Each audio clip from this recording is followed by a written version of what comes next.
alin yung regular at saka premium base sa kulay. Yan.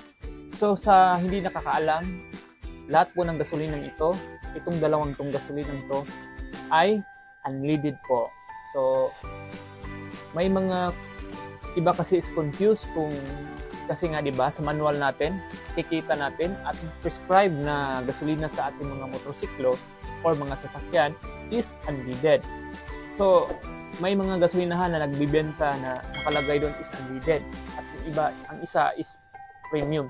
So confusing kasi nga unleaded yung nakalagay. So iisipin nung bumili ng gasolina o yung mga baguhan na wala pa talagang alam sa gasolina is yung premium, hindi unleaded. So for the information sa mga baguhan at wala pang alam, itong dalawang to is unleaded. So wala na pong